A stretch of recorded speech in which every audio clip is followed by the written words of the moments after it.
નમસ્કાર દર્શક મિત્રો, હું જપન શાહ, કાનમ એક્સપ્રેસ ન્યૂઝમાં આપનું સ્વાગત છે। જોઈએ આજના મુખ્ય અને મહત્વના સમાચાર। વડોદરા જિલ્લાના શિનોર તાલુકાના શિનોર ખાતે દશામાના આગમનને લઈ ભક્તિમય માહોલ જોવા મળ્યો હતો। શિનોર ખત્રીવાડ યુવા ગ્રુપ દ્વારા દશામાના આગમન નિમિત્તે ભવ્ય શોભાયાત્રાનું આયોજન કરવામાં આવ્યું હતું। અંબાજી મંદિરેથી દશામાની મૂર્તિ સાથે શોભાયાત્રાનો પ્રારંભ કરવામાં આવ્યો હતો। શોભાયાત્રા મેઇન બજારથી પસાર થઈ રણછોડજી મંદિર થઈ ખત્રીવાડ ખાતે આવેલ અંબાજી મંદિર સુધી પહોંચી હતી। મોટી સંખ્યામાં યુવાનો અને શ્રદ્ધાળુઓ શોભાયાત્રામાં જોડાયા હતા। શિનોર ખત્રીવાડ યુવા ગ્રુપ દ્વારા દશામાના આગમન પ્રસંગે ભવ્ય ધાર્મિક કાર્યક્રમનું આયોજન કરવામાં આવ્યું હતું। દશામાની મૂર્તિને અંબાજી મંદિરેથી શોભાયાત્રા સ્વરૂપે લઈ જવામાં આવી હતી। શોભાયાત્રામાં મોટી સંખ્યામાં યુવાનો, મહિલાઓ અને શ્રદ્ધાળુઓ જોવા મળ્યા હતા।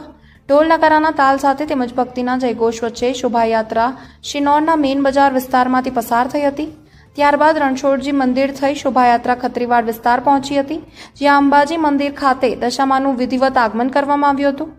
દશામાના આગમનને લઈ સમગ્ર ખત્રીવાડ વિસ્તારમાં ઉત્સાહ અને ભક્તિનો માહોલ છવાયો હતો। યુવા ગ્રુપના સભ્યો દ્વારા શોભાયાત્રાનું સુંદર આયોજન કરવામાં આવ્યું હતું અને મોટી સંખ્યામાં ભક્તોએ દશામાના દર્શન કરી ધન્યતા અનુભવી હતી। સાંભળો મિત શર્માએ શું કહ્યું। રિપોર્ટર રાહુલ પ્રજાપતિ, શિનોર, સાગલી।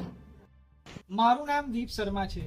આજ રોજ ખત્રીવાડ યુવા ગ્રુપ દ્વારા દશામાનું ભવ્ય આગમન રાખવામાં આવ્યું હતું। તેમાં દશામાની શોભાયાત્રા અંબાજી મંદિરથી લઈ મેઇન બજારથી સિનોર બસ સ્ટેન્ડ, રણછોડજી મંદિર અને ફરી આપણા ખત્રીવાડમાં આ માતાજીનું આગમન થયેલ હતું। તે દરમિયાન દરેક ધર્મપ્રેમી જનતાએ ખૂબ સહકાર આપ્યો છે। તે બદલ દરેક ધર્મપ્રેમી જનતાનો અમે ખૂબ ખૂબ આભાર માનીએ।